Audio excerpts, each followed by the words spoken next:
Mes frères bien-aimés, tous les 3 ans, le Saint-Esprit nous redonne cette parabole que nous venons d'entendre. Et tous les 3 ans, la tentation est grande de l'écarter, tant elle est apparemment difficile à comprendre. Cependant, ne nous y trompons pas. Si elle contient en effet quelques difficultés, elle nous est aussi d'un grand profit.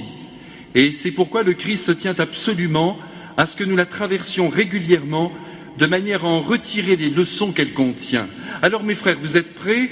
Allons-y et pénétrons dans cette histoire racontée par Dieu lui-même et désormais écrite pour nous.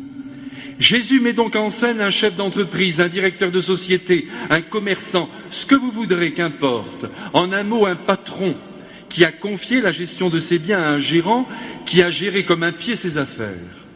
Malhonnêteté ou incompétence, on ne sait que penser. Ce qui est sûr, c'est que les bilans sont mauvais, que des ventes ont été opérées et que celles-ci sont restées impayées.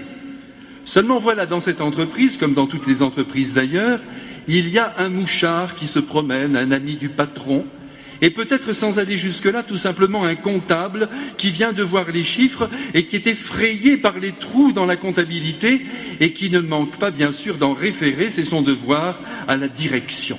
Catastrophe. Des barils d'huile, des sacs de blé ont été vendus, la marchandise est sortie, mais d'argent, rien n'est rentré. Évidemment, le gérant est sur le champ convoqué, le patron lui passe un bon savon et lui annonce sans autre forme de procès qu'il s'agit maintenant pour lui de sauver la situation, mais que de toute manière, il sera renvoyé.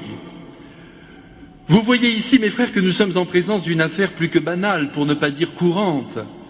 Mais les choses vont se corser, car figurez-vous, mais vous le savez, que ce gérant qui a fait n'importe quoi va user d'une astuce incroyable et, disons-le tout de suite, inadmissible, pour préparer son avenir en s'assurant une porte de sortie. Ce gérant va en effet convoquer les uns après les autres les clients de son propre patron, en leur demandant à chacun ce qu'ils doivent précisément. Et là, il va magnifiquement brouiller les pistes en diminuant leurs dettes. Toi, combien dois-tu ? Je dois la valeur de 100 barils d'huile. Eh bien, lui répond-il, faisons comme si tu n'en avais acheté que 50. Ah, merci, merci, s'écrie le client tout étonné d'une telle aubaine. Jamais je n'oublierai ce que tu as fait pour moi. Désormais, tu es mon ami. Et toi, dit-il à un autre client, combien dois-tu ? Je dois exactement la valeur de 100 sacs de blé. T'inquiète pas, lui répond-il, voici ton reçu, tu n'as acheté chez nous que 80 sacs de blé. Ah, vraiment, je n'en reviens pas, s'écrie le deuxième bonhomme émerveillé. Crois-moi, je n'oublierai jamais ce que tu as fait pour moi. Et si tu as besoin de quoi que ce soit demain, je serai là. Et Jésus de conclure, à la barbe de ses disciples ébahis, car en s'étant reculé en Israël, tout le monde portait la barbe, « Permettez-moi, dit-il, de féliciter ce gérant malhonnête. Mais n'ayez crainte, mes frères, voici ce que dit le Christ. Je le félicite pour son ingéniosité et non pour sa malhonnêteté. Que cela soit bien clair, ce n'est bien sûr pas sa magouille que je canonise, mais son habileté, d'autant plus que grâce à elle, il s'est fait de nouveaux amis qui demain vont lui rendre la pareille en l'embauchant. Voilà, dit le Christ à ses disciples, comment les fils de ce monde, qui n'ont guère de principe, gèrent leurs affaires et travaillent à leurs intérêts. Faites-en donc autant dans votre propre registre, c'est-à-dire dans l'ordre du bien, dit le Christ. Soyez finaux, notamment avec l'argent que vous avez en poche. Au lieu de le faire servir uniquement à vos besoins que vous étanchez en achetant, en vous offrant ceci ou cela, partagez-le, cet argent, dit le Christ, avec ceux qui sont dans le besoin. Ainsi, le jour où vous mourrez, alors que votre argent ne vous sera plus d'aucun secours, en arrivant dans l'univers de Dieu, vous serez alors accueillis à la porte du paradis par une cohorte de pauvres, celle que vous aurez comblée de vos largesses. C'est là, mes frères, ce matin, tout le raisonnement de notre Seigneur Jésus-Christ.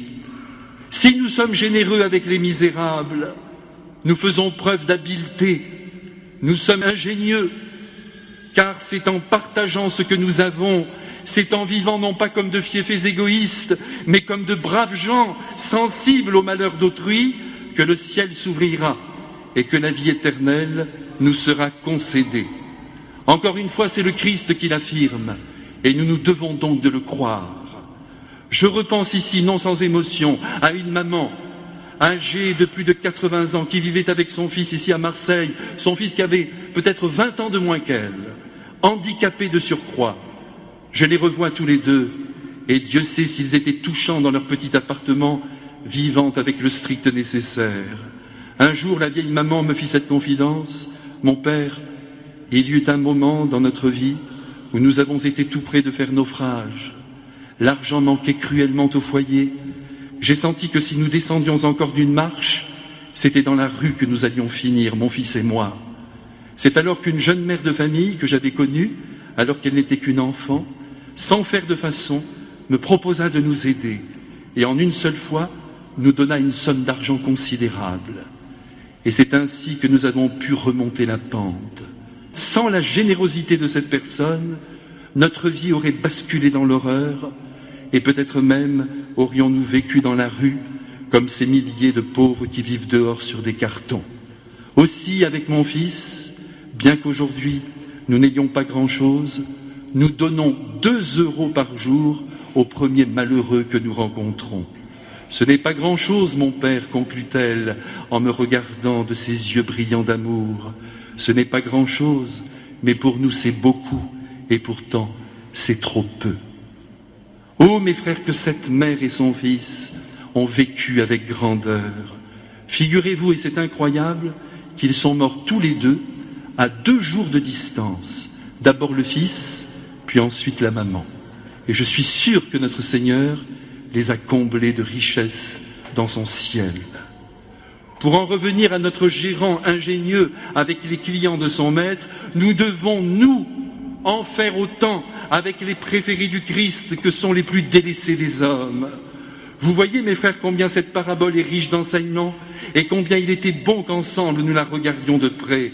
La leçon est claire, je pense que nous l'avons comprise. L'argent est fait pour circuler et non pour être amassé. Cependant, je sais bien qu'en vous disant cela, je n'ébranle pas vraiment votre positionnement face au bien du monde et que peut-être vous émettez en ce moment dans votre esprit bien des réserves au regard de ce que Jésus nous demande en ce domaine. Peut-être même vous dites-vous: non mais attendez, je travaille comme un dingue, d'accord, je gagne bien ma vie, mais j'ai des frais. La taxe foncière, les impôts, tenez, ils viennent de tomber.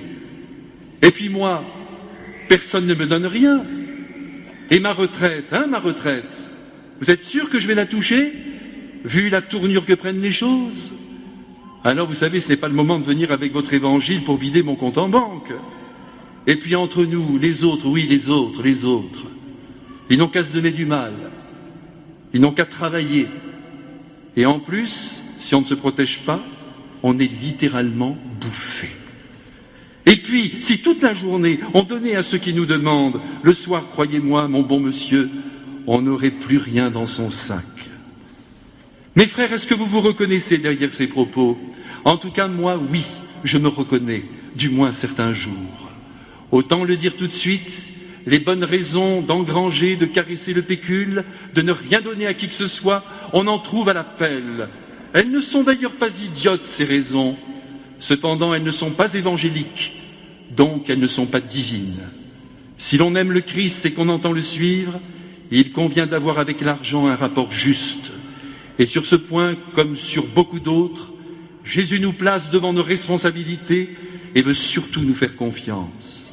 Quand notre Seigneur nous dit « Celui qui est trompeur dans une petite affaire est trompeur dans une grande », celui qui est digne de confiance dans une toute petite affaire l'est aussi dans une grande, en vérité, il veut nous dire « Si tu te trompes dans la gestion de ton argent, qui est une toute petite chose, qui certes n'est pas sans valeur, mais qui n'est pas la valeur absolue, si tu ne sais pas l'utiliser, c'est-à-dire le gérer, en tant qu'il est une source de bonheur pour toi, mais aussi pour les autres, et que tu préfères le garder jalousement pour ta petite pomme, eh bien tu me prouves par là que tu es inapte à gérer les grandes choses de la vie, et ma confiance envers toi s'en retrouve altérée. Et il est bien vrai, mes frères, que la manière dont nous gérons les uns et les autres notre argent, la manière dont nous l'utilisons, dit clairement qui nous sommes. Celui qui compte son argent et qui calcule à longueur de journée ce qu'il gagne et ce qu'il perd n'est pas un être généreux. À tous les coups, vous pourrez constater qu'il est aussi un sacré calculateur dans les autres domaines de sa vie. Vérifiez si ce que je vous dis là n'est pas vrai. L'avare en argent est avare en sentiment. En revanche, celui qui donne volontiers à qui en a besoin se donnera volontiers dans le champ de l'amitié et de l'amour. Vérifiez si ce que je vous dis là n'est pas vrai. Le généreux en argent est généreux en sentiment. Au sortir de cet évangile, Jésus nous met donc en garde. Attention, comprenons bien. En garde non contre l'argent, mais contre l'amour de l'argent. D'ailleurs, cet argent, appelons-le comme le Christ l'appelle, appelons-le l'argent trompeur. Et oui, mes frères bien-aimés, le Christ fait bien de nous rappeler sa véritable identité. L'argent est en effet trompeur, en ce sens qu'il nous laisse croire qu'il est gage de liberté et qu'il nous donne tout pouvoir en cette vie terrestre. Ce qui est faux, ou plus exactement trompeur, on y revient. Certes, comme l'écrivait Jean-Jacques Rousseau, l'argent que l'on possède est l'instrument de la liberté, mais il ajoutait aussi que celui que l'on pourchasse est l'instrument de la servitude. Aussi, mes frères bien-aimés, il est vrai que l'argent dont nous disposons permet en effet quelques libertés, notamment celle d'acheter, de consommer, de voyager, allons-y, comme on dit, de profiter, et c'est là un bien. D'ailleurs, Dieu notre Père, j'en suis certain, voudrait que chaque homme de la terre disposât de l'argent nécessaire pour vivre dignement et même pour s'offrir de belles choses capables d'agrémenter sa vie. Mais malheureusement, les inégalités sont là entre les peuples et entre les êtres.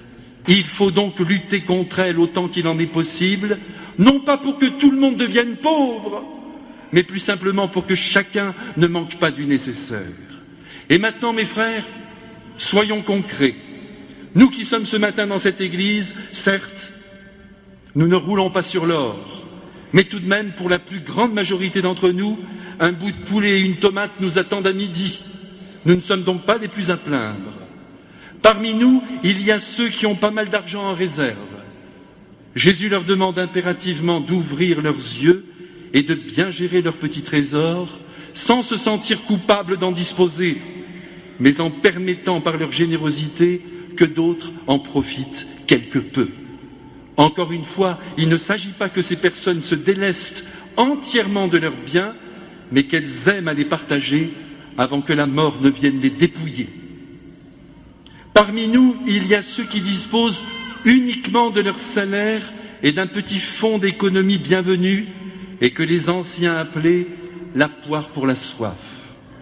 Malheureusement, il faut en convenir, souvent nos pauvres anciens ont trimé pour économiser leur fameuse poire pour la soif, mais la mort est arrivée, l'État a tout ramassé et ils n'ont pas eu le temps de savourer la poire.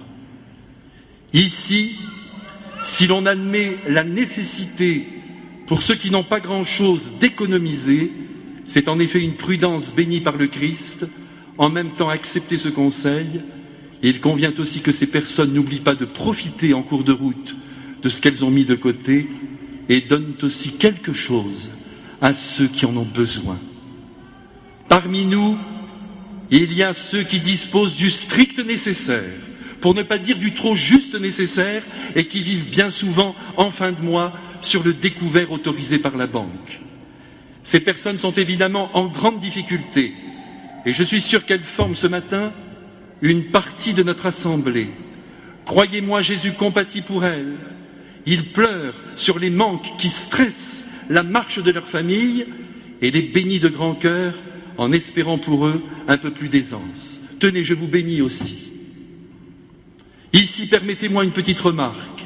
Ceux qui ont le moins d'argent et qui appartiennent donc à ce groupe sont ceux qui souvent le partagent le plus volontiers. C'est à croire que qui en possède en abondance se retrouve avec un cœur sec. Enfin, il y a celui qui n'a pas d'argent du tout. Et c'est notre dernier cas. Et à celui-là, Jésus dit, surtout, je t'en supplie, ne cherche pas de l'argent à n'importe quel prix. Ne sois pas malhonnête. Et sois rassuré aussi, car je demande aujourd'hui dans toutes les églises du monde à mes enfants baptisés de t'en donner un peu, juste ce qu'il faut, et tu vas voir, ça va marcher. De toute façon, conclut le Christ en s'adressant maintenant à tous les chrétiens que nous sommes, que vous ayez de l'argent ou que vous n'en ayez pas, puisque vous prétendez être mes enfants, vous n'avez pas à vous laisser dominer par des pièces et des billets.